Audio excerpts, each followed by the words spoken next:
Wake your punk ass up. Warrior class, zoo, stand up. Warrior class, zoo, rise up. Warrior class, zoo, speak up. Warrior class, zoo, show up. Warrior class, zoo, smoke 'em out.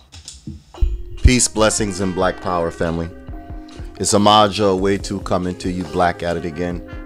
This is my interpretation of unrealistic black women's expectation. So I went on I stay studying, I stay listening, I stay learning, I stay trying to sharpen my steel.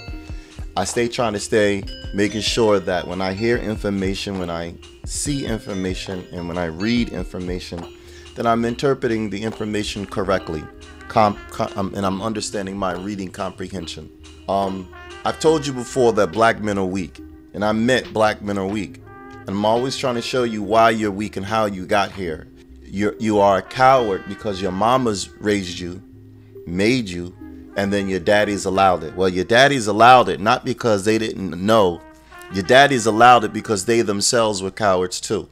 Your daddies also allowed it because what they were facing at the time was probably for them to allow her to have the final say was probably a little bit more better, because we're definitely not living in the times that our fathers were not living in. Some of us, not all. None of our fathers made it. None of our fathers were dealing with what we are dealing with as far as this pandemic.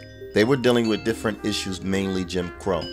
When I tell you that black women, African women, are the reason why Africa, all of Africa, went into slavery, I need you to understand that. And what I mean by all of Africa, I mean top down, left to right.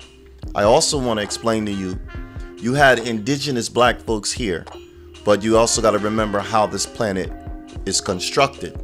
Even though you had indigenous blacks here, they were here not because they were created here. Like, say, I'm going to use the term created as an analogy like this. When you got cars that are foreign and you got cars that are domestic. The foreign cars are usually made in another country, made in Japan, made in China, made in Indonesia, made in Germany. BMW's German. Kia, Toyota, Lexus, their Mercedes is German. Kia, Toyota, Lexus, they're Japanese. What I'm saying is even though they're cars and they happen to be in this country, you also got to remember they are actually manufactured and created in other countries.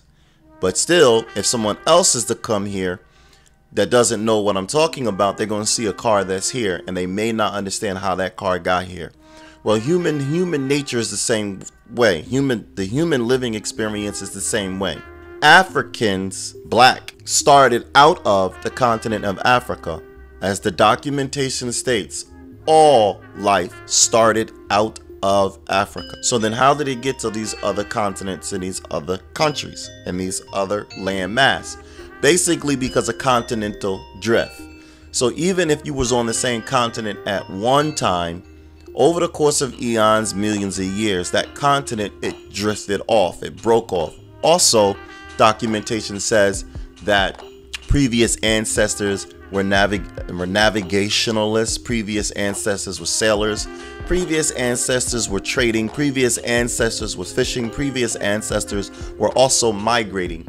So they not only were brought here through the path of the Atlantic slave trade, they were also brought here through the path of being curious, what's over there?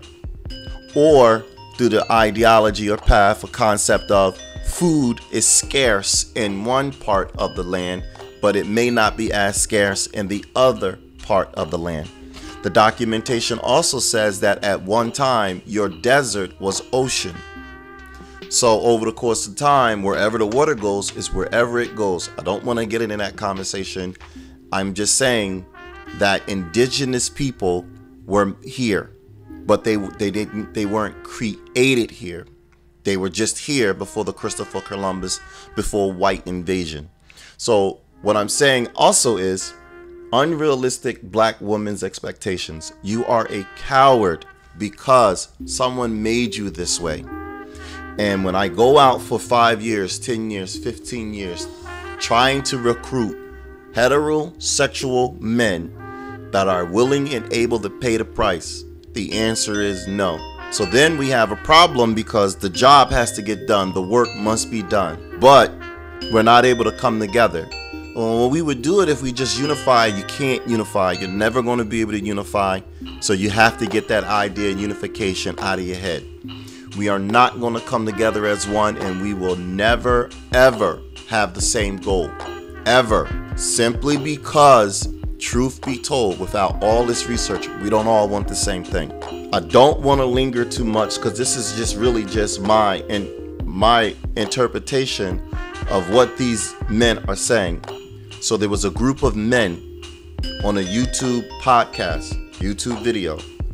Title of it is Unrealistic Black Women's Expectations, and the host is Keep It 100. I'm gonna link all that down in the bottom. I really want to play this video because I want you all to hear what other men are saying. Other men are now starting to understand what I'm saying. I didn't originate this, it's just that it made sense. And upon studying and upon research and upon looking and upon definitions and upon words, I understand where the problem's coming from. Yes, the problem is coming from the outsiders. Let's not pretend that it isn't. But before the outsiders came, the outsiders were only able to do what the outsiders did because we had internal issues. And they took advantage, they exploited our internal issues. Well, time has gone by and these issues are starting to resurface. These issues are starting to resurface, and yet again we have another impediment. But on problem is with this particular time frame, we not only have our original impediment, we have a different impediment as well. So it paired off. So now it's a trifecta. So you have the outsiders, they come with their law and their force, their cavalry and their ability to back up what they say or what they do. You also have the other impediment, and I'm telling you guys, I'm telling you what these names are. These are their official names, and I'm gonna give it to you step 1, step 2, step 3. Highest on the totem pole, highest at the apex. Just think of it as a triangle, or let's think of it as a Christmas tree. Let's think of it as a jawbreaker. You know, what's at the center of a Tootsie Roll Pop? It's hiding, and understand how it works. Step 1, step 2, step 3. That's called ergonomics. How something works, order of operations. Step 1, your biggest problem is black women. They're your biggest problem. Second, your Pookies and your Ray Rays. Third, white supremacy, racism, 911. So the reason why I'm always saying it's black men, I'm always saying it's black men because now that we understand this, we are technically supposed to be doing something about it. It becomes black women because black women did this to you. It ends up turning into white men because they're the ones that took advantage of it. Women said, we're tired of our men treating us this way. We are tired, and it's all about sex. Treating us this way, how do you mean? What do you mean sex? It's all about sex. Women, our men, were pretty much doing the same thing as every other man race was. Having sex with the female when the female doesn't want to have sex. And then if the female doesn't want to have sex, whether she's on her menstrual cycle or not, the other man, cheating or not, the man will go to the other woman. And then if the man is with the other woman, then jealousy, insecurity comes in, and she doesn't like that. So what she does is she does what she's supposed to do, which is go into a sunken place. When she goes into a sunken place called bad feelings, she's wishing that whatever it is that she feels, however she feels, the way she feels no longer makes her feel the way she feels. In return, when you tap onto that energy and you ask that energy to do whatever it is, because as soon as you say, I wish I didn't have to go through this. I wish this wasn't happening. I wish this would stop. I wish this would go away. The first time you say, I wish, what you do is you awaken something that's not supposed to be awakened. So let's go back to TV so I can reference it to movies. I don't know if many of you seen Lord of the Rings, but I did. And I'm a great movie buff. I can correlate whatever I'm saying to an example that they put in the TV. or on the movie sector, because basically what they do is they tell you how they're conquering you. They pretty much tell you it's cold, but you don't know the code. So if you remember the scene in Lord of the Rings 3 when he was with the dragon, as soon as they came into that castle, they said, shh, don't make a sound. And then they clip a scene. They may or they may not clip a scene, and you would hear the dragon, you would see the dragon's ear flicker as if a gnat was on his ear and it was trying to make the gnat go away. You will see also a reference, even if it isn't in Lord of the Rings per se itself, you've seen it demonstrated in other movies where as soon as that demon or beast or whatever's in the castle or whatever room, you would see its nostrils flare. You would see it in a deep slumber, you would see its nostrils flare. And it goes, the dragon or demon or beast has been asleep for X amount of years. And let's just say for 400 years that thing has been asleep. It's like a period of grace. Dragons don't exist no more. Then somebody go say, yeah, they do. And I'm like, well, where? I haven't seen one. Beauty and the Beast is the same thing, where they didn't realize he was a beast in the castle.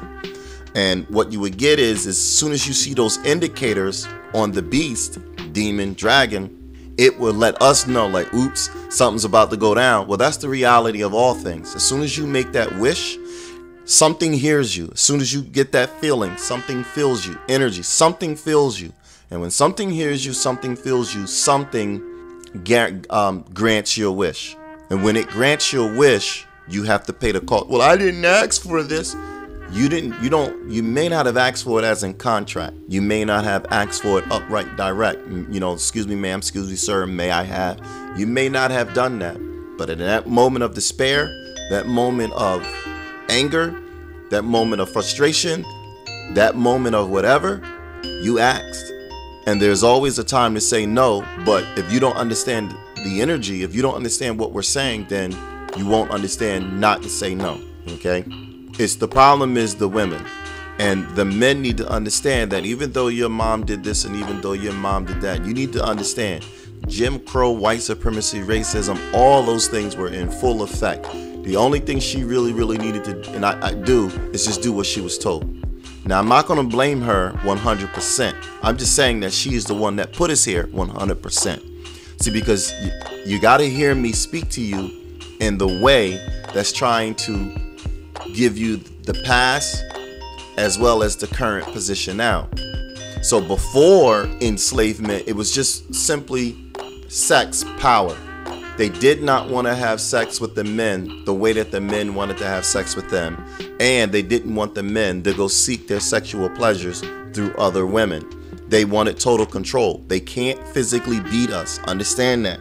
They cannot physically beat us, so they do specific things to manipulate us and to manipulate other men to attack us. Well, if you get 300 years, if you get 20 years of women manipulating the men, if you get 20 years of the women teaching younger males, well, don't be like your father. Well, be something like your father, but not exactly like your father. Well, your father did this and your father did that. And you're just like your father. And you've all heard the stories. Males, you've all heard the stories. So what happens is your mom is going to raise you not to be like your father. But there are attributes that she must continue to have. She must continue to allow you to have these attributes. What are the attributes? Let's just say many attributes, and we got to conserve time. Many attributes. Many attributes. So the top 3 is provide, protect, right? So, well, 2 is provide and protect. So if you're supposed to provide and protect, then what she really wants you to do is go out there and make a whole lot of money while she sits at home, or while she runs around town doing what she wants to do. And the only thing she's going to ask you is, do you got your share of the rent? She mean, you got your share of the rent? Or you got, do you got the rent? If you got the rent, I got everything else. That's what she's going to ask. Well, that's in modern day terms. So let's go back 1,000 years, 100,000 years. She's going to ask you, were you successful in your hunt today? Was you successful in your trade? That's what she's going to ask. Well, did you make the trade? Did you do this? Did you sell the goat? Did you sell the goat milk? Did you buy the spice? She's going to ask you those questions, and all she's worried about is, does she have whatever it takes? The economics. to allow her to play another 30 days? That's what she's asking you. So, but she's not teaching you to be as aggressive and as cutthroat and as rude as and sex orientated as your father. She's not teaching you those aspects. So you're not really as business savvy as your dad. Not right now. That comes later. You're not as such a savant blacksmith as your dad. There's certain things you're not good at because she made sure to keep it away from you. You're not as good on a battlefield as your dad. Why?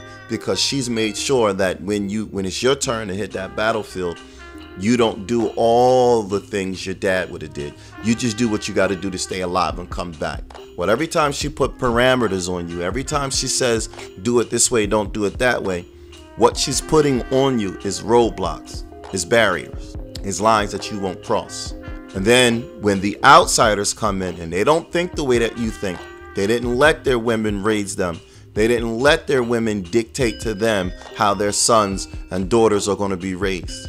And what happens is when you go to war, you cannot see at any point in time, you will not see anywhere in history where white supremacy racism has beat black folks, Africa, on any battlefield. There's not one battlefield that you can say where white supremacy racism has beaten black America or Africa on any landmass battlefield. They've beaten you a different way. So it's not the battlefield that they beat you on. They beat you within your own communities and your own tribe. That is because the women have already weakened your mindset, your resolve. So when the outsiders come, they don't stop when you stop. They keep going. You will get to a point where you will stop. And as the battle is being waged, you will see males go, I surrender. You will see them drop their weapons, and you will see them throw up their hands, and you will see them become prisoners of war or the new enlisted members of the army. They're not going to die. They're trying to live. So what happens is that as they're trying to live, the winning army takes those men. Doesn't matter the number. It takes as many as they can. Some they're going to kill all because they can't feed them all. But some they're going to kill all because they can see that they're cowardly and they're not going to work. But they don't kill all as in all every time. It's a numbers game. Then you'll see those men become enlisted, incorporated into the winning side of the army.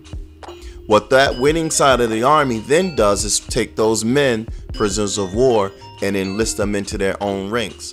What they do is they replenish the men that they lost on the battlefield, as many as they can. Then they send those exact same troops. Now they become front line. They send those exact same troops off into war. And those same prisoners of war that they went to fight yesterday, they went to fight a week ago or a month ago, now they're your front line and they get killed because the enemy warring nation knows you can't trust them. So they become front line. And it happens over and over and over and over. So now, fast forward 2021, more and more black men are starting to understand it's black women is the reason why we're in this predicament. Well, black women are just like everybody else. The advantage that black women have is the pussy. That's it. Black women has the advantage of pussy. So she can nuzzle up to a dude, she can get next to a guy, she can do whatever she can do, and she can use her feminine wiles to get what she wants. Even if she doesn't get all 100%, she can get what she wants. And at the end of the day, she wants to stay alive. She wants to stay alive, and she wants the ability to play while she's alive. Even if it's reduced down to being a bed wench. Okay, well, I'm a bed wench, but that's okay because he got a nice house. Okay, I'm a bed wench. That's okay because I ain't got to pick cotton. Okay, I'm a bed wench. So what? I ain't got to deal with having my foot cut off. Okay, I'm a bed wench. So what? I got a job. Okay, I'm a bed wench. So what?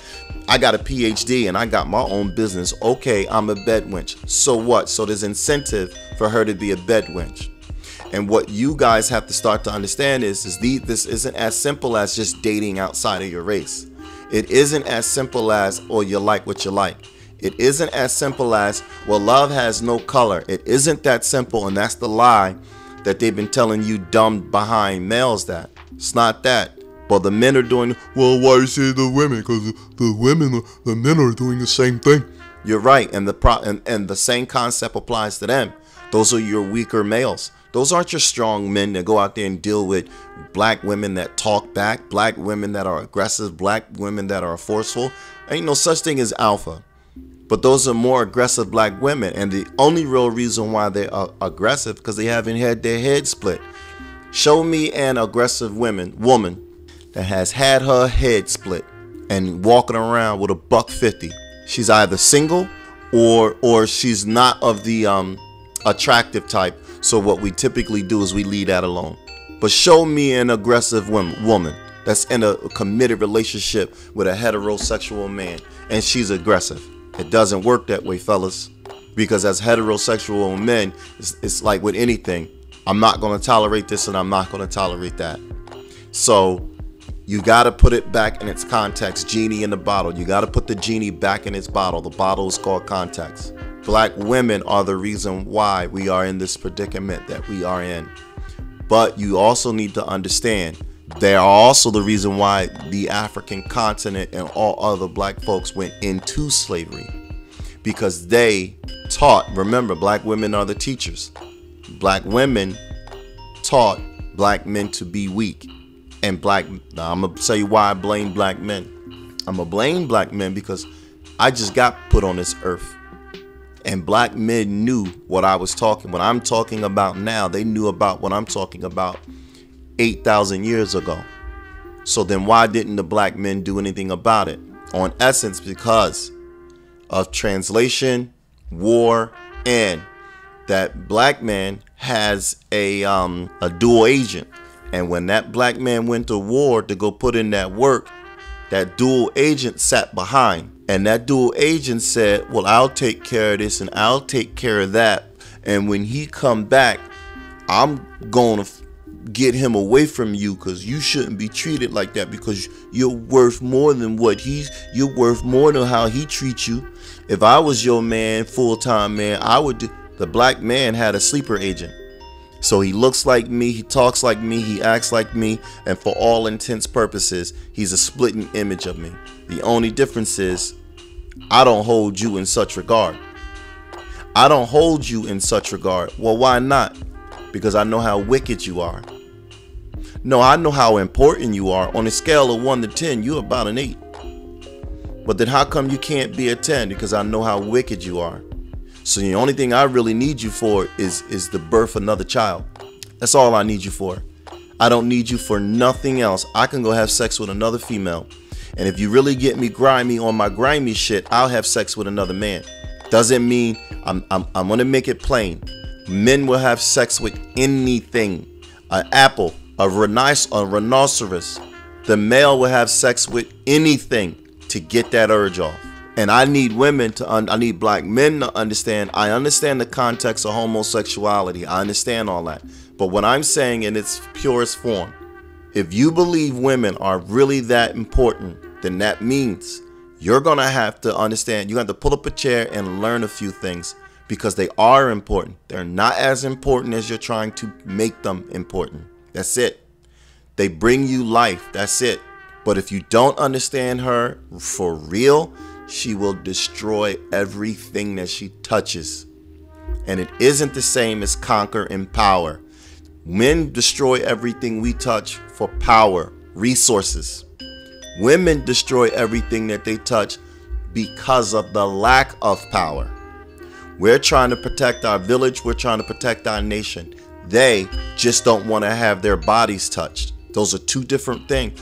I don't want to have sex right now. Well, why you got to have sex in the back door? Well, why I got to put my mouth on it? Women do that. And what you need to understand is if you keep raising these women up to a position that they're not supposed to be in, ultimately you can't fight that. You can't win. So you are going to become a slave. And what I'm telling the heterosexual black men specifically, your sleeper agent is that male does not mind being a slave. He doesn't mind being a captive. He doesn't mind being a prisoner. He doesn't mind. One of the things about responsibility is the reason why most people won't be free, all people can't be free, It's because most people do not want the responsibility of being free. It's the same thing I told you once before about the emancipation coming off of slavery, how majority of the slaves went back. It's the exact same thing as far as inmates or ex-cons coming home from doing a long period of lockup. Once they realize that they got to get out here and feed themselves, put room and board and shelter over their own heads, it ain't what you guys say as far as, oh, they've been institutionalized, they've been spoiled. It is nothing better than being free to roam where you see fit. Okay, well, I don't get a Whopper today. That's okay. As long as I get, hey, I ain't get to eat in 3 days. I'm fine with that. But I know how to get out here and I know how to feed myself. And if human beings have a problem with that, that's that human being that is telling you, if we were on a plantation, he would be fine. My issue with you guys is that you're trying to do another 8,000 years. Well, we can't leave them all behind. You're going to have to leave them all behind. Even when you look at Lot and this pillar of salt story, you couldn't take them all. Even when you look at the pillar, the story, these are all allegories. That's what it is. It's full of allegories. Even when the Bible, when you look at Noah, you couldn't take them all along. And you blacks are going to have to understand, you're going to have to separate for the best interest of black liberation. One of the things I don't like in this video is how they talk about divesting. That's a sin to me. That's a transgression to me. That's a violation to me. You don't divest. I can't argue with that, but you don't. I can argue with it. I'm not going to do it right now. You do not divest. You fight it out. And you go get the legal work to when you have birth with this child, when you give birth, when you have a baby with this woman, this banshee, you assume total and full custody. But that means you got to play in a different arena. And I don't think most males are ready to play in that arena. And I keep saying to you guys, I will never be rich. I will never be rich. I'm not willing to sacrifice or participate a specific way in order to acquire the money. The money is what is really where you lose in your values. And for me, it is better to be free than to be rich. I'd rather be free. Even if I'm homeless, even if I'm a vagabond, I would rather be free. I do not want no one telling me where to come and where to go. And I'm going to make this one last statement, then I'm going to play the video because I am lingering on a little too long. No, I'm not going to make this last statement. I'm going to go ahead and cut it short. Let's get into this video. Unrealistic black women's expectations. Over the course, I'm going to talk over it. So I'm going to give you why I disagree with the video, and I'm going to give you why I agree with the video. Black men are starting to realize that black women are the reason why we are in this predicament. Legally, we are in this predicament. Socially, we are in this predicament.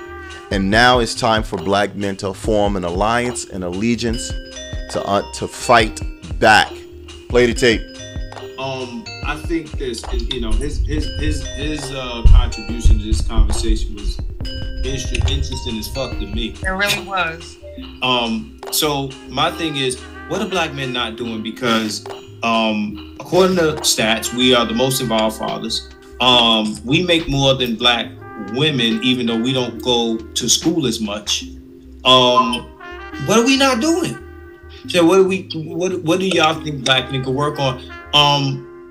So the issue would have to be something else. Okay, Bond says, thanks, brother. Appreciate you having me on. Yeah, I appreciate that, Aaron. Thanks a lot, man. So that whatever issue that black women are having with black men, if I'm trying to be objective about it, would have to be maybe interpersonal. So Cam, since you're the woman here, what would you say? Would you think black men, aside from the things that I mentioned, you know, aside from, oh, they make this amount of money and, you know, again, most involved fathers in the US, and I can provide the stat, right? And I'm not saying this to you like you don't know, I'm just saying, yeah. Right? What are we not doing interpersonally in these relationships? What do you think that we're lacking? I can't call it. I'm in my own personal relationship. I think we back at square one with these unrealistic ideas and expectations. I think brothers are doing exactly what it is they're supposed to be doing. The ones who are in the position to do it, which again is the majority, right? I feel like you all are doing what you're supposed to be doing. It is of no consequence to us because it's never enough. It's never going to be enough. It's never going to be enough. We're just never satisfied. So I don't know. It kind of makes me wonder, too, to your point that it's never enough what Black women are doing. It kind of makes me wonder, like, if we actually had a stronger social standing in the world, if even that would be enough. Because I've observed it just in my personal life where some Black men will gravitate towards a bum white dude that ain't got nothing going for him before they'll jump on board with an established Black man that's doing what he's supposed to be doing. Well, Black Hero, we have. Black Hero, I'm gonna put the question back up. What do y'all think Black men can work on? Because I feel like it's an ecosystem. Well, I'm going to take this in a different direction that might discomfort the person who asked the question.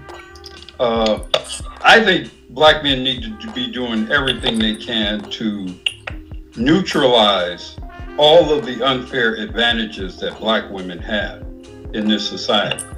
Because I think much of the toxicity, to use his term, that exists between us is a function of this society granting Black women unearned, undeserved, outsized power and influence in our families, in our communities.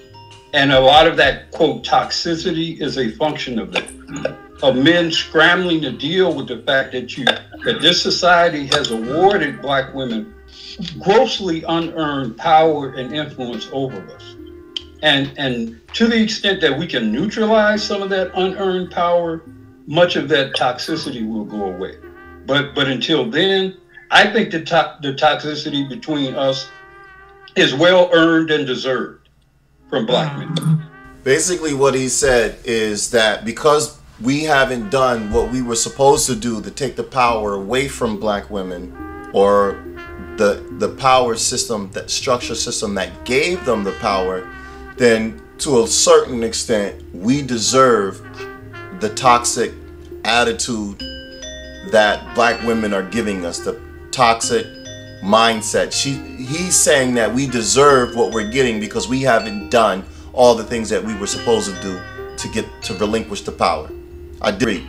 I agree because I understand where he's coming from, his mindset. It's the same thing I said when I said in the previous video. Remember when we were kids back on the playground and you and the kids are talking shit to each other, then the next one, one of you go and he picks his sticks up and he put it on his shoulder, and then other kids, you think you bad knocking off my shoulder. And if the kid thought he wanted some smoke, if the kid really thought he wanted some of that, he would run over there and knock it off his shoulder. So what I'm saying is, I'm going to understand why he's saying what he's saying, because we should have been bad enough to go ahead and knock that stick off their shoulder. We are 18, and if we are working together, and if I'm doing my part, then when are you going to do your part? And what the history is showing us is, even though it's deserved only because you have decided to lump your stakes with them. So now, instead of me having just him as my enemy, now I got you as my enemy as well. So I'm going to bed and I'm thinking that tomorrow when you go to work and you're making more money than me, then you're going to be able to bring that money home. And then what we're going to do with that money is we're going to do this, that, and the third, and we're going to flip it. And then we're going to live and we're going to fight back that way. In return, it didn't happen that way. You got the jobs, you got the education, and then you said, we don't need you no more. And I'm telling you, but this is what they were doing in Africa. They were moving like this in Africa. But I keep asking you, guys, do the research. Who enslaved you before the Europeans enslaved you? Where do you think the mulatto race started? Where do you think all of that started? It didn't start when we got here in Louisiana. The mulatto race has been going on for eons. Same thing. I'm going to give you one last example. I'm going to let this play out. You guys are talking about cloning. and hybrids. But I'm telling you, they've been doing it since the beginning of time. Well, what do you mean? What is a jackass? The animal. Somebody think, what is a jackass the animal? What do you know a jackass the animal to be? Isn't the jackass the animal? How does it come into existence? What two animals make the jackass? Once you find out what two animals make the jackass, then you're gonna understand that they've been mixing species that don't belong together with other species that don't belong together. At the same time, you're gonna realize that jackass is non-reproductive. So if the jackass is non-reproductive, how did it create itself? How did it give birth to itself? It didn't give birth to itself. Somebody somewhere has a science that they are aware of, and they're using that science to do things that you are not aware of. So I understand what they say when they say it the way that they say it. My issue is they're not saying it specifically with the words that I would use, and they're not saying it the way it should be said. Yes, we do deserve some of the toxicity, because quite frankly, we haven't done what we were supposed to do. And even the stronger men, because not all black men are weak, just 90% of black men are weak. Since 90% of black men are weak, that means there's a remainder of 10%. So why didn't the 10% do what I'm suggesting now? I'm saying that most of the grievances that black men have with black women are valid. Yeah. And it would actually prove lesser of us if we did not respond to it in a quote toxic unquote way. Right. Because much of what is unfair. You know, we should respond toxically to having our children taken away from us. Right. We should respond toxically to being made to pay child support for those children. We definitely should respond toxically to the whole notion that the children may not even be ours by blood. We should definitely respond toxically to that. So to me, the question is, what do you mean by toxicity? And in some cases, why would we be anything but toxic? Yeah, you can't be amicable when you're getting screwed all the time. And my question is, how will we even begin to neutralize? I mean, we would have to lobby Congress to be like, don't we will have to start to sue black women, black female organizations, and you know who the popular names are. You're going to have to start to sue black women. And I don't know if you guys are really aware or if you're ready. And I told you before, cross the line, pay the price. And the reason why sometimes I don't want to be specific and I don't want to be detail orientated as far as a specific plan of action or plan of recourse is because there are too many fucking traitors in the black community. And what you will have is they'll get in your face and they'll sing the same song that you're singing. And just like they're singing the same song that you're singing, they don't always know the entire lyrics. But they've learned how to sound like they know the lyrics. And what you got to understand is behavioral patterns and talking points. They do not want to fight this elephant in the room. Not at all. At the same time, even though we're talking about suing black women, going after black women, what I'm also telling you is, you're going to have to go after all traitorous entities. All. You cannot go up against the outsiders. Not right now. It's going to prove pointless. You're going to have to go after the insiders. If you go after the insiders, then what happens is the outsiders will realize you're no longer effective. You're not an effective tool. Why? Because every time they put someone on the mantle, every time they put someone on the throne, every time they put someone in position, we take them out. So you're either going to do one or two things. You're going to realize that we have to fight this thing together, or you no longer have a life. You have no more birthdays. And I'm not making this up. They're coming after the heterosexual black male. Every study, every statistic, every research paper from both sides of the fence, from all genders, have explained to everybody that they are attacking black heterosexual men. And for anybody to sit up here and say that it doesn't exist, that's your traitor. Get him out. Once he finished on that microphone, somebody needs to pay a visit to that person and make sure that when they get on that microphone tomorrow, it's "I quit," nothing else. Well, excuse you, you're stepping down. Yeah, I quit. I resign. Well, it comes at such short notice. What happened? I quit. I plead the fifth. When that individual is a school board member, when that individual is a principal, when that individual is a governor, when that individual is any position of power, authority, supervisor, warehouse supervisor, maintenance mechanic, when they are anybody with position, once they finish with that, making that statement, a visit needs to be paid to them, and then the next statement they need to make is either they're going to start to sing a different tune, or they're going to say "I quit." You'll have to begin to sue them for discriminatory practices, their alliances with certain government and businesses. You know who they are too. You know, you'll have to begin to take them on to neutralize all these unfair advantages that Black women have over us, so then we can broker a more mutually beneficial deal with Black women. But until you take on and neutralize these outside forces that artificially empower them, the toxicity is going to grow, and it should. All right, so I'm gonna offer you some devil's advocate for what you just said. So what he said is when you neutralize those things, when you threaten to neutralize those outside forces that gave them the artificial power, then the toxicity is going to grow. And then this is where you heard him say, but it should. Well, technically it should, because they're in defense mode. And the thing that has sustained them for these many years is now being threatened. So it's like a livelihood. Their livelihood is now being threatened. And once their livelihood is being threatened, they are supposed to defend it. At the same time, even if I did not attack her directly, if she comes out on Instagram, if he or she comes out on Facebook, and they double down, if they clearly don't say Black liberation, then that is your person, that is your race traitor.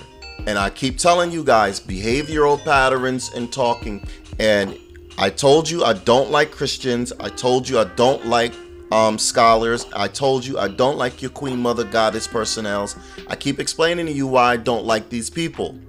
I typically don't like these people because it's not the contributions that they have to offer. It's simply because they will not do the right thing. Same way that this man sat up here and said, y'all can sue them. Understand what I mean by right thing. You won't do the work. If I say go out there and split his head, you won't even, and you say, well, do the paperwork, you won't even do the paperwork. This is the reason why I say what I say, and I can't explain it to you all, not all of the time. I've explained a lot of things.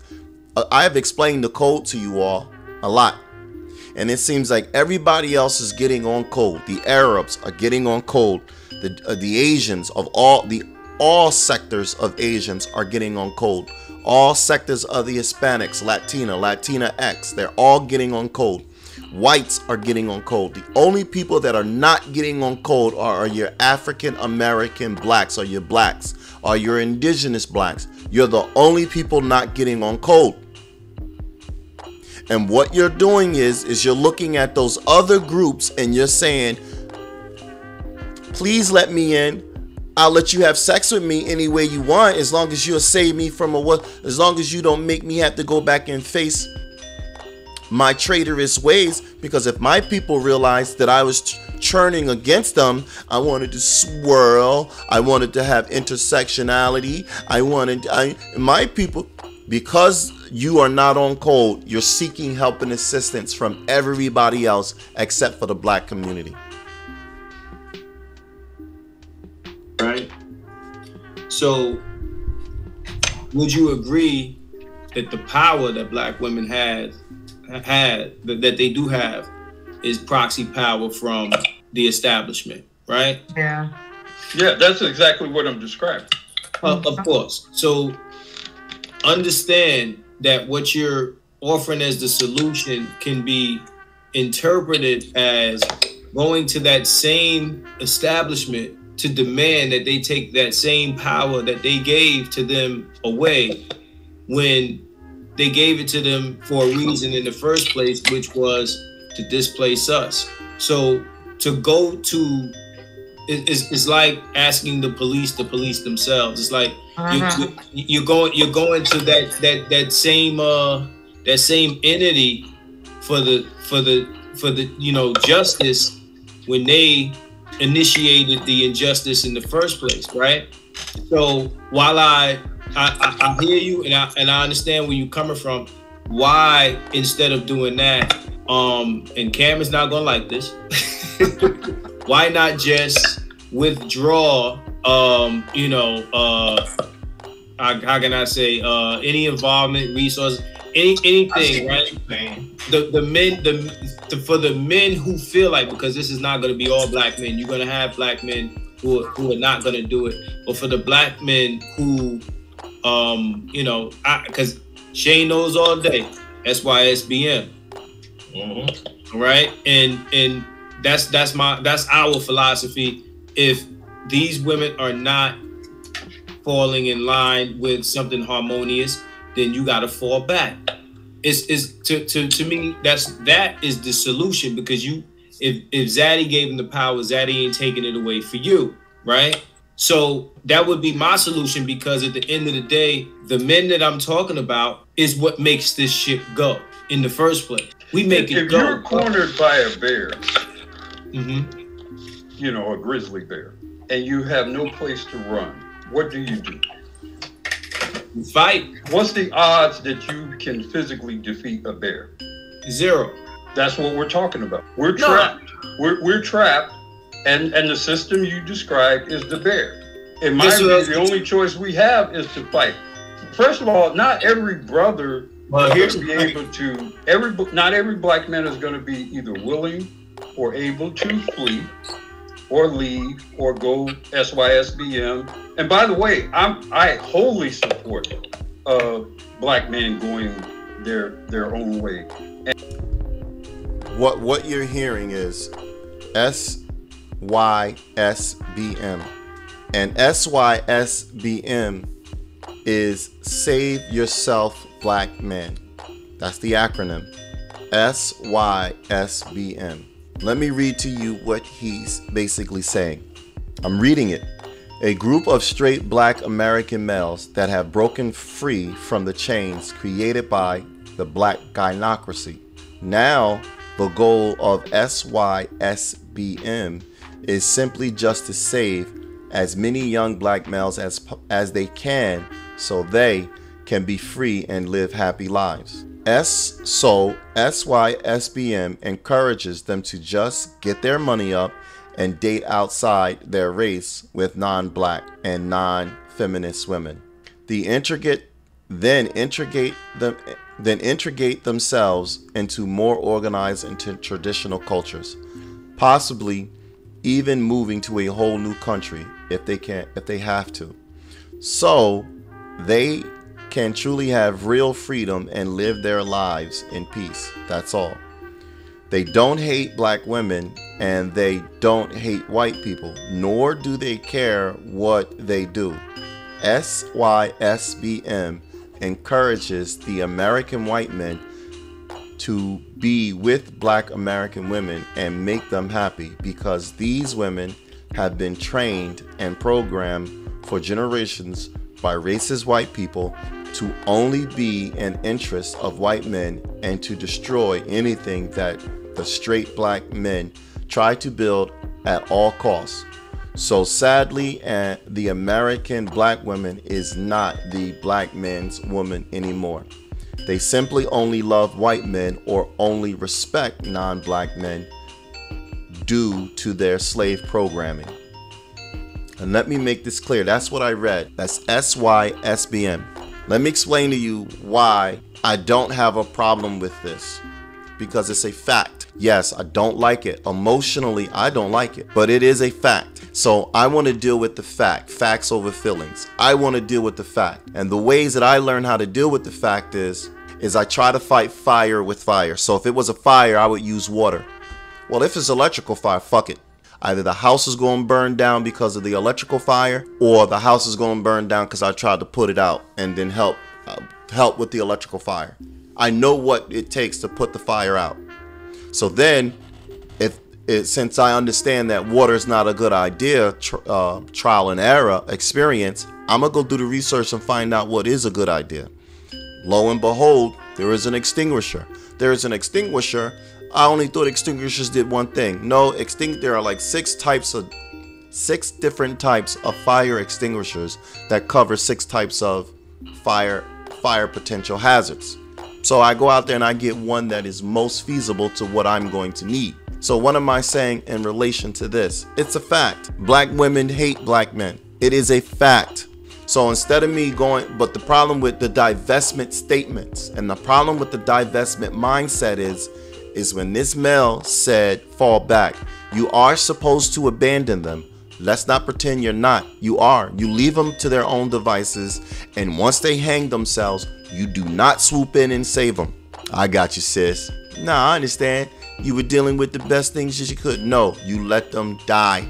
The same way I feel about you baby boomers. You guys really did a lot of damage on us. You sold us out in ways that you have no idea. You boulays, you bootlicks, you fraternities, you sororities. You sold us out. You sold the mass majority of us out to get crumbs from the white establishment. That's what you did. And because you did that, we are facing the 1960s all over again because you guys wanted to integrate into the system of racism, white supremacy. That is the reason why we're here. And as you guys are dying off, remember, we're losing all the grounds you guys, all the victories that you guys acquired, we're losing them. We're not losing them simply because we keep losing on the battlefield or you keep educating dumb people, dumb children. We're losing them because even if we were educated right, you're in this chair. You are in the chair making a negotiation. And when they say, let's get rid of affirmative action, you go, okay, I don't see a problem with that. When they say to you, well, shouldn't we put more abortion clinics in the black community? You go, okay, I don't see a problem with that. So you're in the chair, you're in the position of power, but you are not an Adam Clayton Powell. You are not a Shirley Chisholm. You are not somebody that's going to say no. The only real reason why you got the chair is because you said yes. Well, when did I say yes? You said yes as soon as you wanted the opposition, as soon as you filled your name out on the application. All you didn't know is what you were going to be saying yes to. But the reason why they paid you $400,000 a year, Tamika Mallory, the reason why they paid you so much money, the Black Lives Matters group, is because they know typically the money is what you are after. You're not after making change. You're not after fixing it. You're not after liberation. You're not after what we are trying to establish now. You're after the money, which is a selfish endeavor. It's the same thing that goes with your entertainment group. The richest black folks on America's soil ever, and you're just like the slave. Or somewhere else in this the continent or the hemisphere or on the planet, or hell, Mars, if that becomes an option. I have no issue at all with that, none whatsoever. I don't, however, think that the majority of black men, at least in our lifetime, are going to consider that to be a primary option for them. No, for an assortment of reasons. So the bulk of the black men, and I say black men are weak, 90% of black men will not understand they do understand what we're saying. Intellectually, these men know what we're saying. But you have to understand, just like I'm telling you, you have a slave class. What I'm telling you is these males know. But in order to do something about it, what is the first thing you must be willing to do? Get off your bullshit and get to work. Stop what you're doing, because I'm about to ruin a new style and an image that you're used to. My name is Humpty. These males do not want to work. And let's be clear, they don't mind doing something. They just don't want to be doing what we tell them to do. It is a certain type of freedom to sit around all day and then sell a nickel bag, sell a nickel bag, and then make rent. There's a certain amount of freedom attached to that. The women get to have sex with them. They get to go to lock up. They get 3 hots in a cot. And if their game is right, they get to have sex with one of the female guards. And if they're one of those other dudes like Omar off of The Wire, then they get to have sex with other men. So they're not really losing. Either way it goes, they get shelter, they get food, and then they get to have sex. Those men are not going to fight for black liberation, and you guys must understand that. Yes, they're thugga. I got it. And it's not the fact that they're thugga.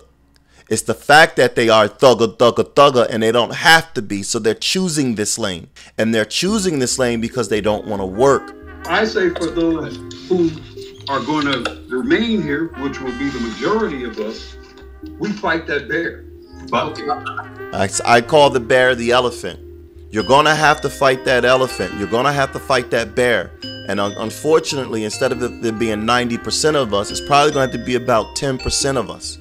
And the 10%, listen to my voice, even just in case you're listening to this 15 years after the recording. The 10%, what you're going to have to do is fight that bear at all costs. Fight that elephant at all costs. But you're also going to have to remember the names of your comrades. Because your names of those comrades who fought that elephant, who fought that bear, need to be rewarded, need to be compensated. And you start to do what you call is it's like a family. Same thing with the crime world. Have 5 families. You start to create a family. And the men and women that said, you right, we're going to fight this bear. Those are your top level. Those are the men and women that go after the economics. Those are the men and women that go after your STEM. Those are your men and women that position us in a position of freedom. At the same time, those are the men and women that learn how and start to control the men and women at the lower level. These guys are not going to be free. Let's make that clear. They're not going to be free, and they have no desire to be free. So what we need to do is come up with a system, a structure that tells them to work for us, not them, work for the other side. Other side of the battlefield against us. See, because we will free more people than what they will. However, they have the numbers. The numbers aren't on our side. How do you understand? Let me say this because I kind of explained. No, you won't beat the bear. I never said beating the bear. When did I say that we were going to beat the bear? Okay, so let me correct myself and let me address that. I'm address that in a second, but let me address what you just said. As far as SYSBM, right? Well, first of all, Cam, do you know the meaning of SYSBM? Because I don't think I explained it to you. No. SYSBM, it stands for Save Yourself Black Men. Okay. So save yourself. Family, the video is 4 hours and 8 minutes long. You know I'm not gonna sit up here no 4 hours on any given day and try to do this thing for you guys. I'm trying to give it to you the best as possible. So I'm gonna speed it up and so you guys can get to an understanding. But behavioral patterns and talking points. When this male who's speaking said he's gonna he prefers possibly dating other women outside of the race. That is your indicator of a divester. I don't speak divestment talk. And when he did what he did, it was a red flag. I said, why would you do that? It's a red flag. I'm speaking reparation, repair, reset. I'm speaking terms. Should I do the term? Should I do the one that says the synonyms for repair, reparations? Let me hit you with that. You right. You're absolutely right. You in class. And as the instructor teacher, I'm supposed to let you know all angles you can approach this at. This is why I'm in the chair. So give me a sec. These are the synonyms for repair. Adjust, improvement, overhaul, reconstruction, rehabilitation, replacement, darn, mend, patch, reformation, substitution, and new part. When I hear people speak divestment talk, that's a red flag. And what I'm trying to explain to you all is when these individuals speak that they speak in any terminology, what you are supposed to do is hear that they are speaking that they speak in any terminology the exact way that you hear it. Do not think they say this, but they mean that. No, they mean what they say. They just didn't think that you was going to catch it. So and it goes on, this thing again, it's like 4 hours. This thing goes on. And there are other men that are older that come in and they catch this dude talking a talk that he talks. Now these males happen to be quote unquote divestors themselves. Let's make that clear. The talk that they're talking is divestment talk. What they want to do is they want to justify why they feel like divesting is a better answer. And I'm totally against that. I listen to these things because of the talking points. They are right. It's a fact. But I'm also asking, instead of running, let's fix it. So when this individual talks this talk that he's talking, I need you, my listening audience, you don't run. You fight that goddamn elephant. And what I'm telling you is, these are the tools that you need in your tool belt. These are the tools that you need in your toolbox. These are the weapons. These are the things that you need in order to fight that elephant. And this is the reason why you decided to listen to my video. This is the reason why you decided to come by and pull up a chair.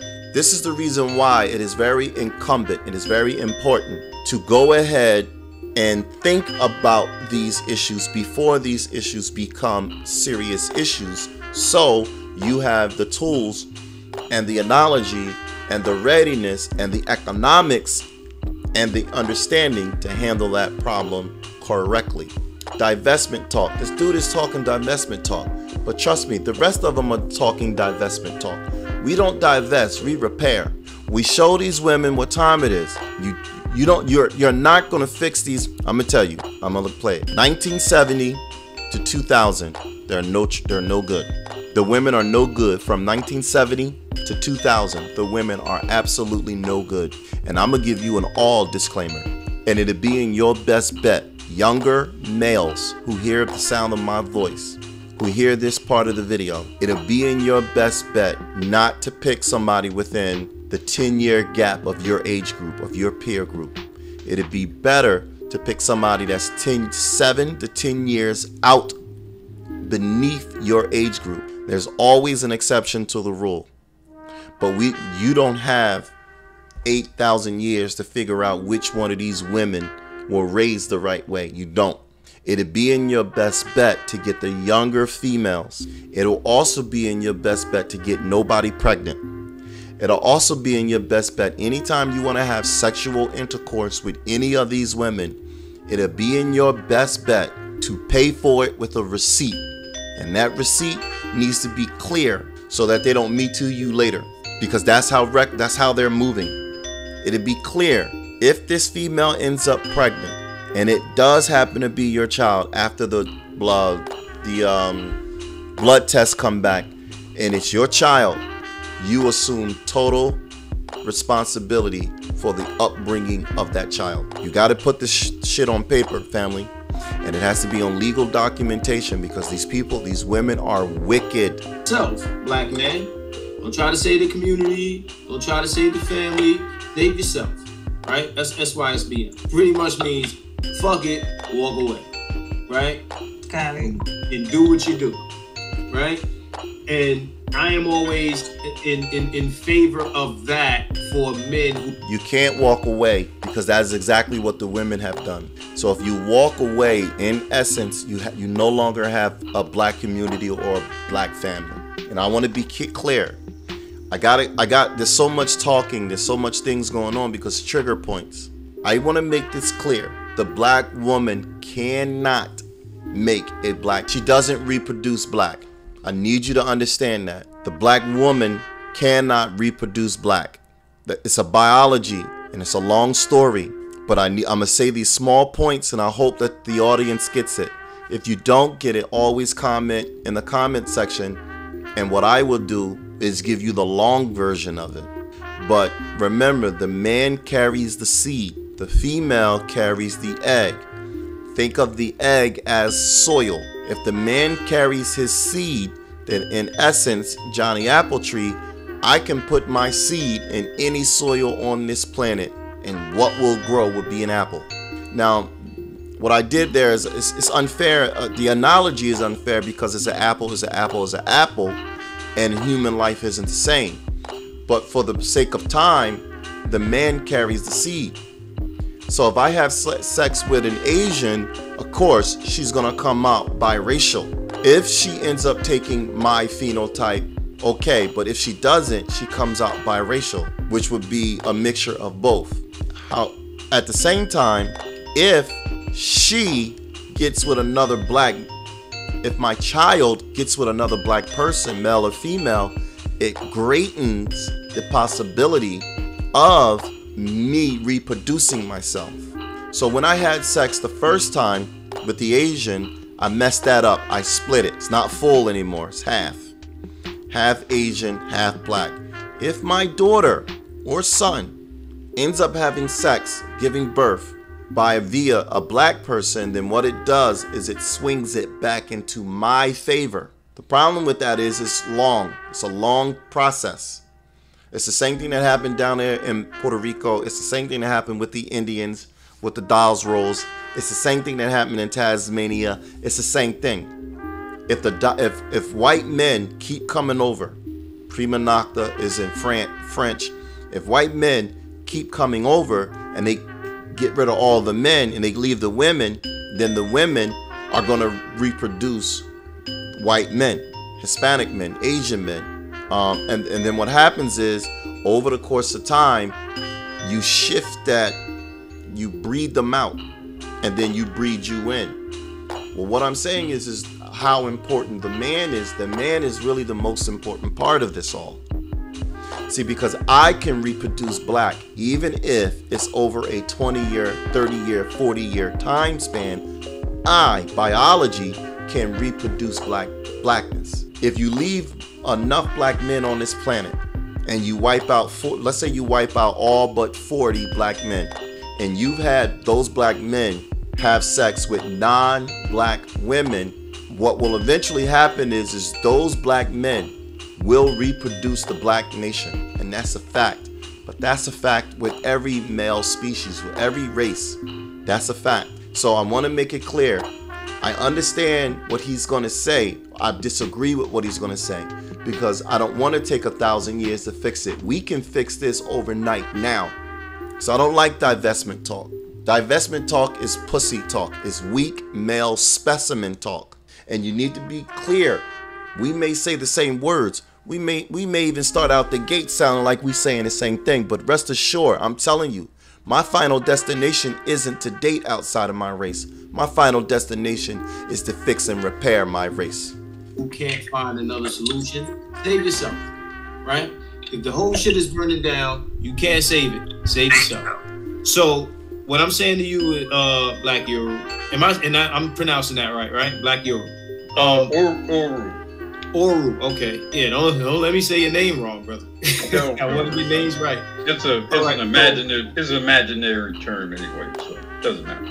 It's all right, man, but I want to pronounce it the way you do. So what I'm saying is this, right? Saving yourself is not something that you have to be able to do. It's something you can do. As far as us getting the majority, we don't need the majority. Civil rights wasn't the majority of black people. A lot of movements wasn't the majority. The thing is, the men who would be saving themselves are important to the function of the shit. I totally agree. You don't need the majority. You just need 10%, and we need to be badass functional. Right? Pookie and Ray Ray ain't gonna save the black community. All right? Please understand, Pookie and Ray Ray are not gangsters, thugs, pimps. They are not just simple as that. Pookie and Ray Rays operate at all levels of this economical system. They operate at all levels. The number one identifier of Pookie and Ray Ray, the number one identifier of Pookie and Ray Ray is who does he hold in high regard. And Pookie and Ray Ray, all of them are simps. All of them represent the gynocracy. All of them move in the favor of the matriarchy. All of them move for the favor of white supremacy racism. They operate at all levels, and that is any male that does not think or does not believe and is willing to fight for the matriarchy. The matriarchy is when women are in charge. The patriarchy is when men are in charge.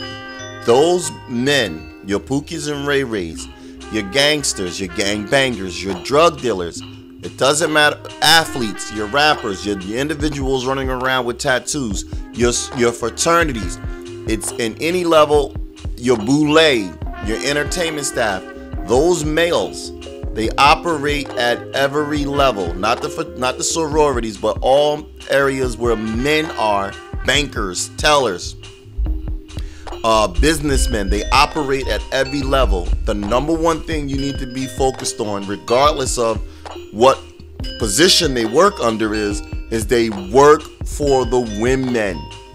So that's your simps, that's your queen mother goddess, that's your black women are the mothers of all civilization.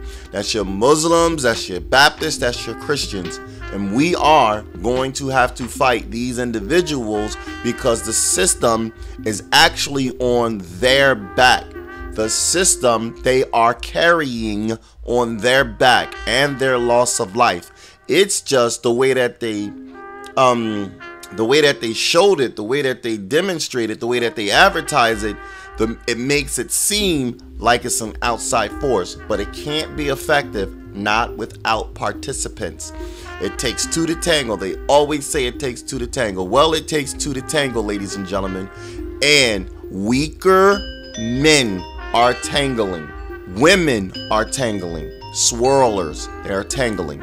They support the African matriarchy. Your Pookies and your Ray Rays, they operate at every level. So please do not think Pookies and Ray Rays are your drug dealers. Please do not solely think that your Pookies and Ray Rays are your rappers. Please do not think that your Pookies and Ray Rays are limited to the lower levels, the dropouts, the jailbirds. No, they operate at every level, and they typically go against black heterosexual men. What usually happens is the men who are working to better themselves and to be progressive, those are the men that we are upset at walking away.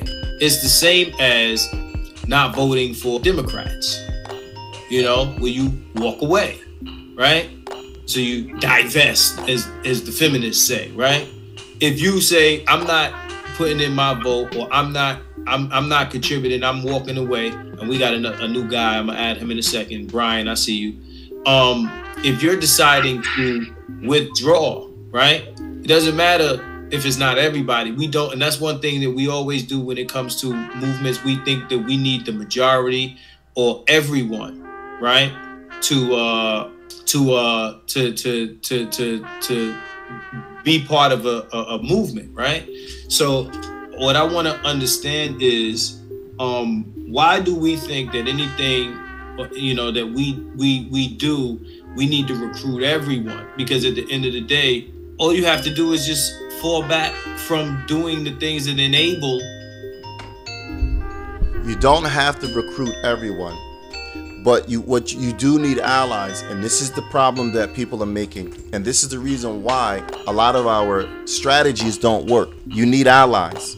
So you got to put the advertisement out there to figure out who is a possible candidate of allyship. The problem is, it doesn't matter the scale and it doesn't matter how severe. The problem is because I can hit you with a piece of paper that says Navy Federal Credit Union. And since I'm hitting you with Navy Federal Credit Union, but it really doesn't say nothing other than Navy Federal Credit Union, you are typically used to Chase Manhattan Bank or Chemical Bank or Bank of America. Since those are your three primary banks that you and everybody else is aware of, I'm the only one that offers you something different. Navy Federal, well, what is that? Where'd that come from? Nah, man, I don't want to be a part of that. Nah, man, I'm good.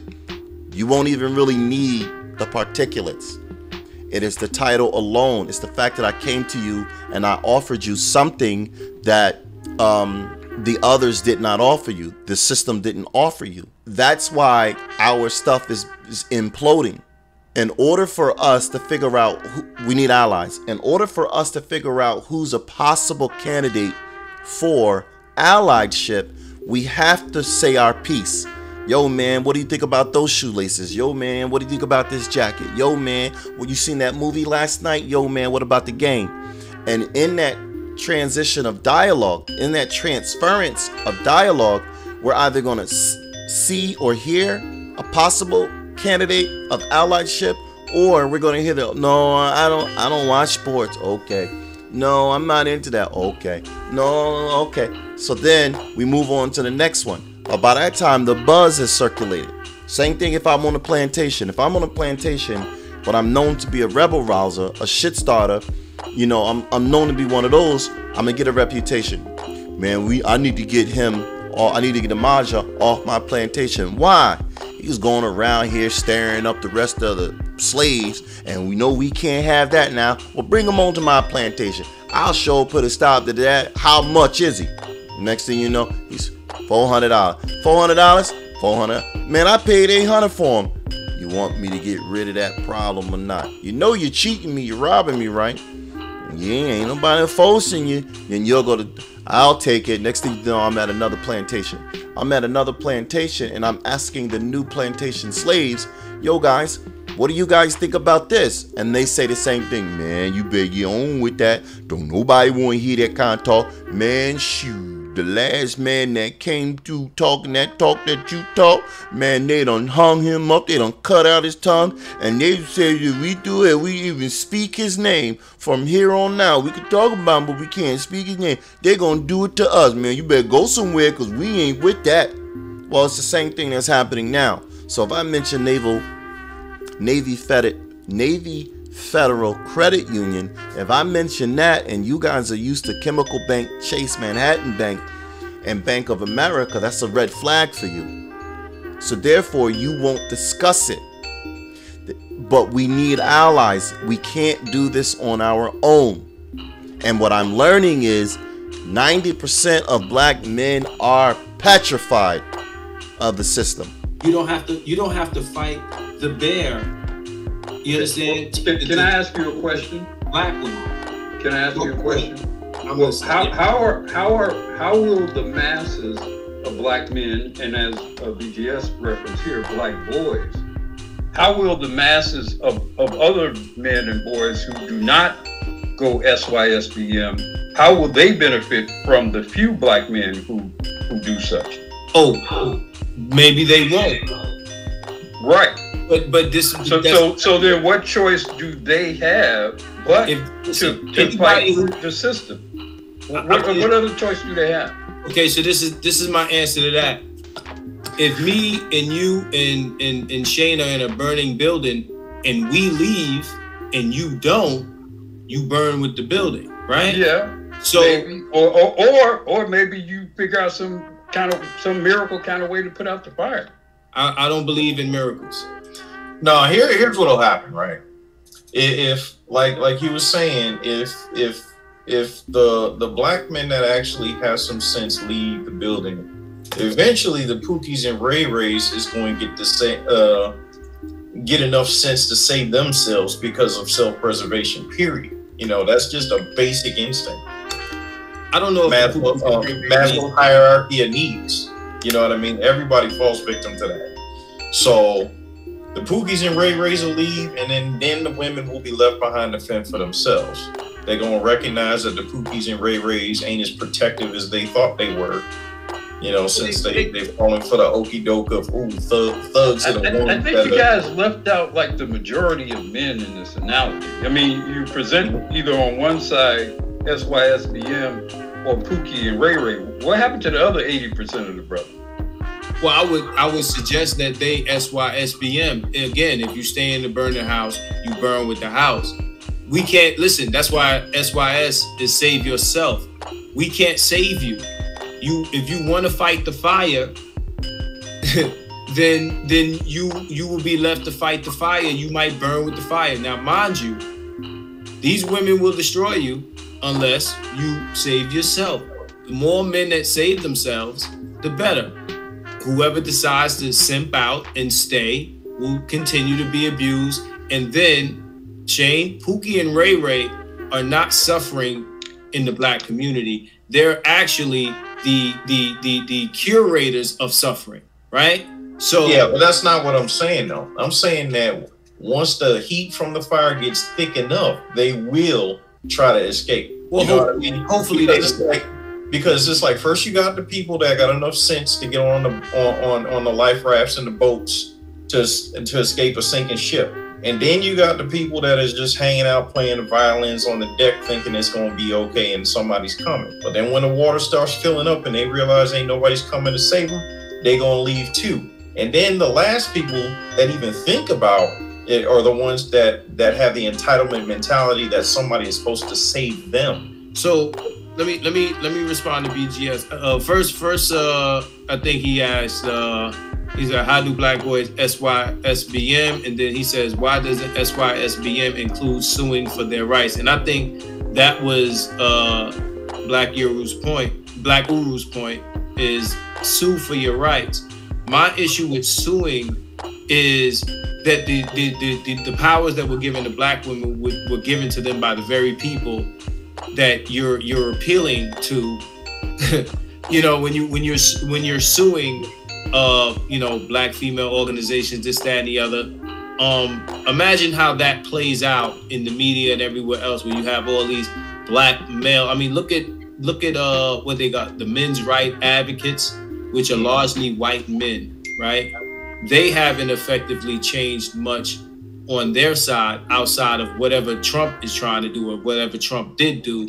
But I can't picture, me personally, a black male organization suing a bunch of black female organizations and getting much. But you know what, brother? We've never, think about this. We've never taken them on in this way.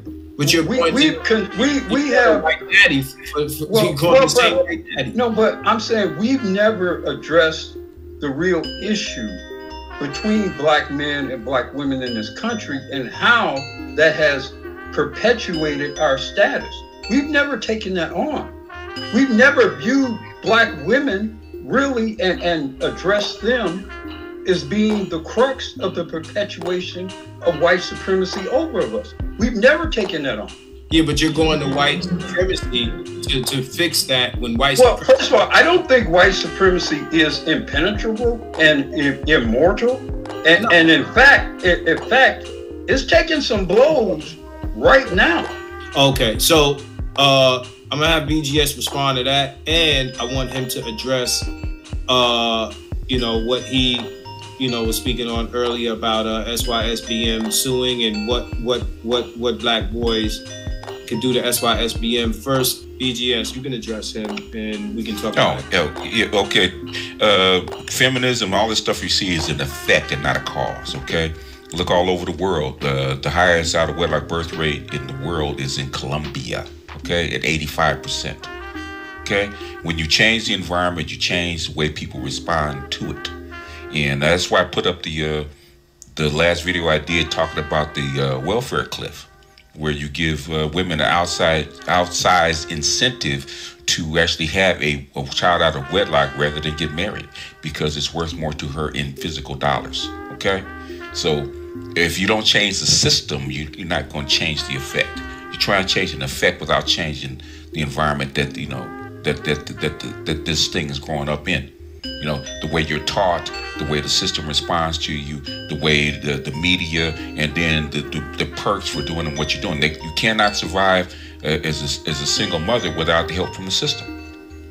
So unless you change it somehow, then you're going to get it. And it's not just here, it's all over the world. So if this is a system that they want, this is the environment they want to bring these children and these women up in, 6% of the population is not going to change it. Okay?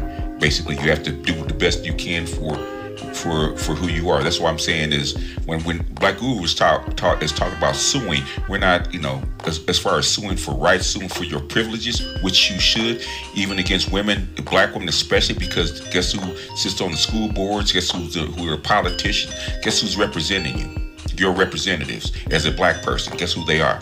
Well, mostly black women. Mostly black women, right? So basically, if they weren't in charge, well, then naturally they wouldn't be in your way. Okay? But the thing is, they're the ones in charge. They're the ones that are the teachers. They're the ones that the administrators. They're the ones sitting on the school boards. They're the ones sitting in the politician seats. Okay? So guess who you have to sue first before you go up higher?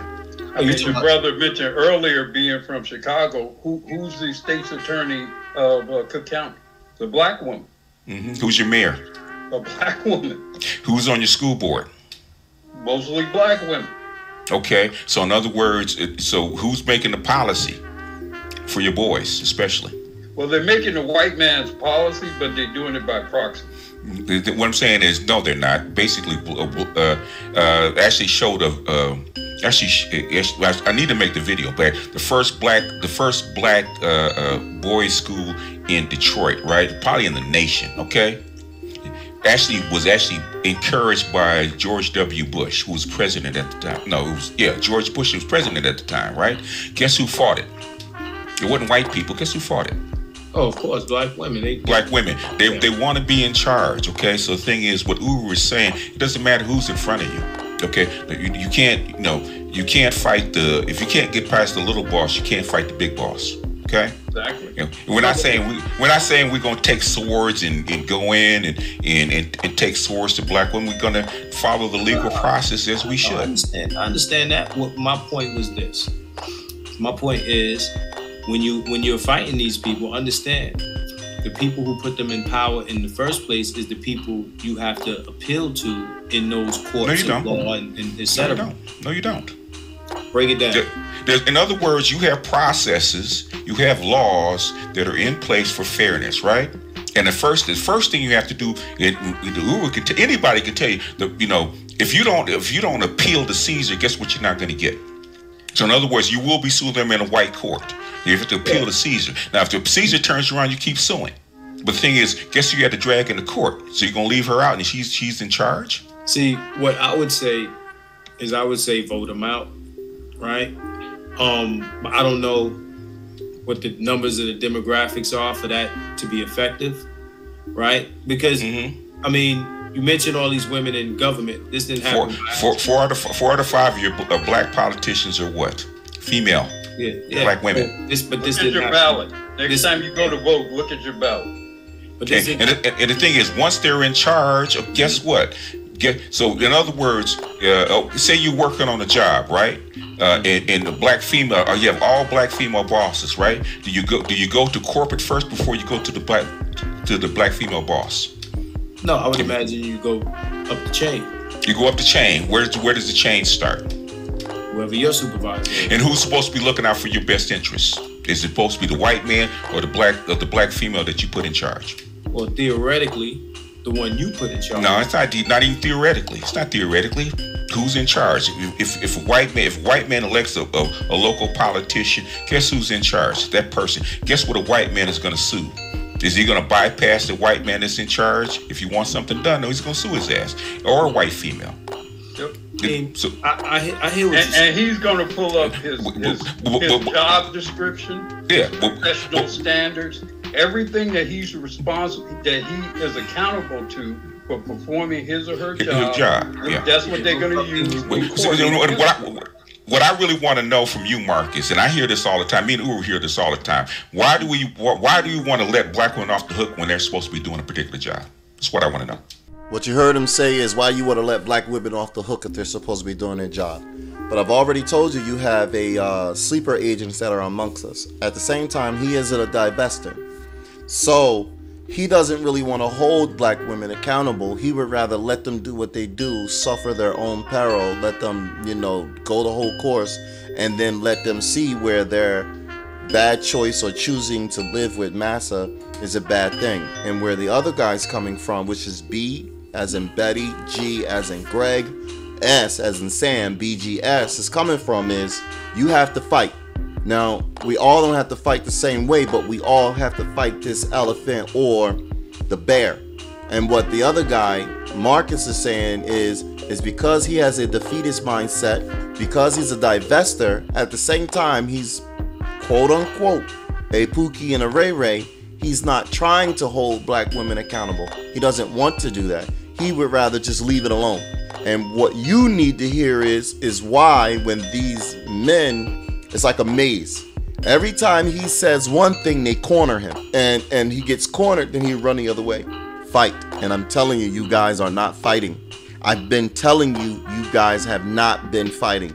And because you decided to sit down and deal with it, that's why I agree that toxicity that black women are showing you, it is well deserved because you're weak.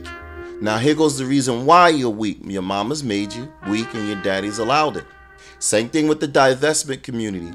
The only real reason why these women have the upper hand on many of us is because we're trying to fix the relationship with our children. If we weren't trying to fix the relationship with our children and make sure that our children didn't feel the hate or the unloved that we felt when it was our turn, we would have been left these women. But these women know that. These women know we're only here because of the children. Fight the bear. That's what you got to do. Fight that elephant. On some scale, it is time that heterosexual black men fight back. No, that's what I'm saying. Well, that's what you're doing right now. Well, you can't go to her because she's powerless. Bypass her. I think you're misunderstanding. So, okay. Oru said earlier that in order to, the guys who can't why SYSBN, why go your own way, why walk away, why save yourself. I didn't say that. I didn't say that. I have no qualms with SYSBN. What I said is the vast majority of I have a problem with SYSN. Pursue that as an option. SYSBM doesn't just include walking away and dating or leaving the community or anything like that. It doesn't just include that. In other words, anything necessary to actually forward your agenda as a black man or a black woman. Understood. And one of those options is legally liberating yourself. Yes. Okay, I understand that, but this is the issue that I have with that. Well, not that I have an issue with it, because I'm saying the wrong words. But Black Oru, this is what I'm saying. If the argument that can be made that most... So he said, that's not what I have an issue with. I'm saying the wrong words. What I'm also trying to teach people is behavioral patterns and talking. These men, they came up here and they cornered him. I said it earlier, they cornered him. And the reason why he said I'm using the wrong words is not because he's not articulate, because he has a different agenda. It's not because he can't get his words out, because he has ulterior motive. It's not because he doesn't understand. He doesn't agree. He doesn't really think. He doesn't really care for making black women, holding black women accountable for their actions on all levels. The way he wants to hold them accountable for their actions is by divesting, is by SYSBM, black men saving themselves and leaving them alone to their own devices. The problem with that is while those that feel the same way, are saying leaving them alone to their own devices, the problem with that is one, you subject your brother to that hell that's coming. 2, you subject your sons to that hell that's coming. 3, you subject your grandsons to that hell that's coming. If you SYSBM, then who is putting up a fight for the system? Who is putting up a fight to dismantle the system? And if you don't speak in the manner that gives other men courage to speak up and fight against the system, then they are going to have the same concept, ideology, mindset you have as to walk away, leave it alone. And we've all learned nothing gets fixed when you walk away. This is the issue that the younger male is having. You cannot not face that bear. At some point in life, you're going to have to fight that bear. Even if it's 100 years from now, you will have to fight and face that bear. Well, the majority of black men won't SYSBM in the context of just withdrawing or falling back. The same argument could be made for what you're saying. The majority of black men are not going to pursue legal, proceedings against black female. We don't need all men to. That was my. And that was we don't my need all black, but you're making a bad comparison. No, because what I'm saying is a small but vigorous group of black men. The same thing with the civil rights movement. And all black people didn't sign off on the civil rights movement. That sounds like what I said. It was a small group of aggressive, smart people, I agree with you. Organized people who got some stuff done. It's the exact same approach that I would recommend here with respect to suing black women and their supporters, both at the government level, business, media. I would say attack them all. attack them all for discriminatory practices, attack them all for all kind of collusive practices that they engaged in. I definitely sue the companies that give double minority status to black women. You know, I mean, all of these things can be attacked if we just organize together and attack them. Yeah, and the strategies are different, right? Okay, imagine this, okay? Say civil rights. Let's take civil rights, for instance, right? It took like 5% of the people actually effectively lobby for civil rights under the right conditions, right? No, I hear what you're saying. I just find it interesting. Okay, let me finish the analogy. Then you can hear what I'm saying, okay? Took 5%, right? Okay, say that 5% of black men, instead of lobbying for civil rights for the majority, actually just left and moved to another country. What effect would that have versus as far as the two strategies? Oh, the effect it would have for the men that left, and like I said earlier when I made the fire in the house analogy, you know, we've done a lot of other things. Mind you, my issue with going to the powers that be that gave these women the power in the first place, to take it away from them on our behalf when they gave these women the power in the first place to spite us. It to me it sounds like a dog shaking his tail. Hold on, since we're talking practicality, let me ask you this question, Marcus. Where are 20 million black ADOS men gonna go? No, I didn't. Hold on. When I said withdraw, I didn't necessarily mean, because you guys are translating. Well, I mean, whether it's here. No. Hold on. What do you mean by withdraw? Go ahead and explain to us. No, when I say withdraw, in other words, withdraw from the community. It doesn't mean you have to get on a plane and go somewhere else, right? Okay. So in other words, no, let him finish. Because I think he's talking more of a boycott. Let him explain it. Let him explain it. Let who explain it? You know, when you said withdraw from the community, how? It could be physically, it could be financially, it could be whatever. Give me the bullet points. Whatever your involvement is in the community, well, like again, like you said, whether it be dating or just any attempt to be involved in the community, the family, whatever the case may be. It's a refusing. It's a refusing movement. Refusing movements take a large population to be effective. No, it's not about it. Hold on. It's not about it being effective. It's about moving away from something to change your reality. Hold on. Let him finish. I think what you guys are misunderstanding is you guys think I'm saying this strategy will force the women into some sort of behavior change. No, the guys that are leaving. And again, I'm not talking about going to, Guatemala, some shit like that. I'm saying whatever it is that you're demanding from these men, for the community, they're not doing that. They're withdrawing. Marcus, right? You had so. Let him finish. Let him finish. No, let him finish. Let Marcus finish. I want to address you, Guru, because again, we're talking about lawsuits. What I'm saying is, now you talking about politicians and things like that. I want to understand what grounds will you put against these women that would make the white establishment side with you against them. And I understand what you're saying, BGS, about laws. There's so much social science that proves, particularly the misbehavior of black women, especially towards black boys, how they circumvent the future of their sons, all the abuse statistics, all the statistics about education, about all the, social, physical malady. The fact that every year, Marcus, every year, there are more black boys born than there are black girls. Every year. Yet there are 3 million more black females in this country than black males.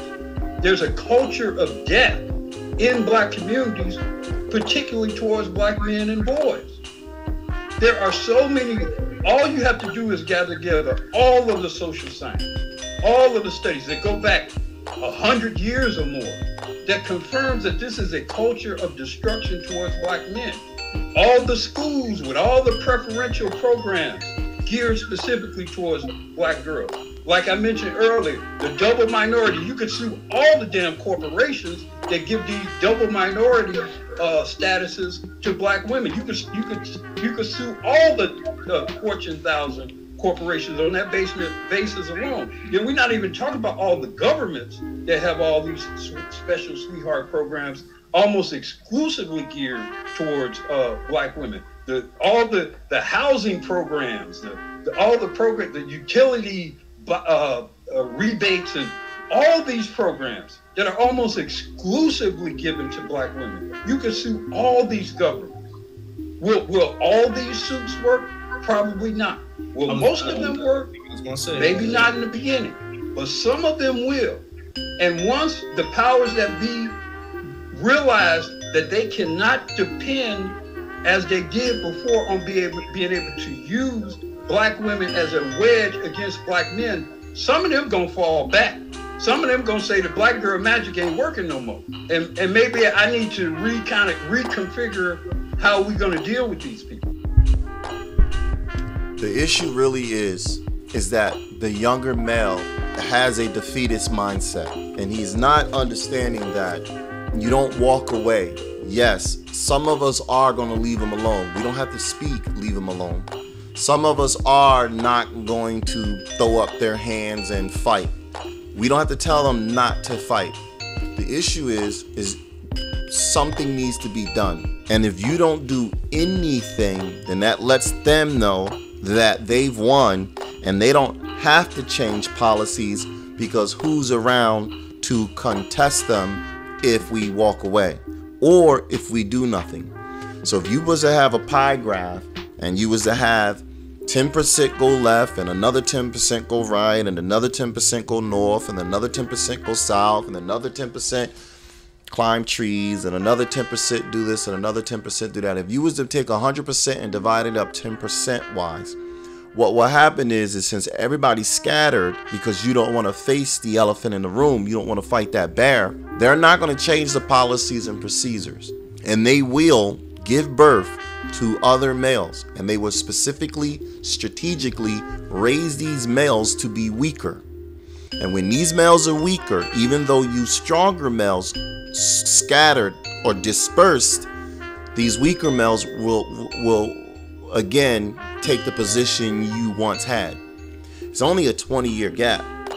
So like the other caller said, he's 41. So if he's 41, in another 20 years, there's going to be another male that will replace him. He will be 61. The new male will be 21. Every 10 years, they got a new batch. Every 9 months, they got a new batch. And every 10 years, it only takes about 5 years to really put into that younger male's head is he's going to be weaker or strong. Even if he has the spirit to be strong, the mother knows how to break it. The mother knew how to break it before Willie Lynch. The mother knew how to break it before white supremacy racism. The mother broke you in Africa, which allowed the dominant society, which allowed the warring nations, your Asians, your Arabs, your Berbers, your Spanish, your Spaniards, your Romans, your Greeks, which allowed them to conquer you. You were already made weak by your mama, and you stayed weak. You stayed weak up until now. So why are we speaking about it now? Because it took time, research, and data in order for black men to get to a point where now they can fight back. They already knew, now we got to fight back.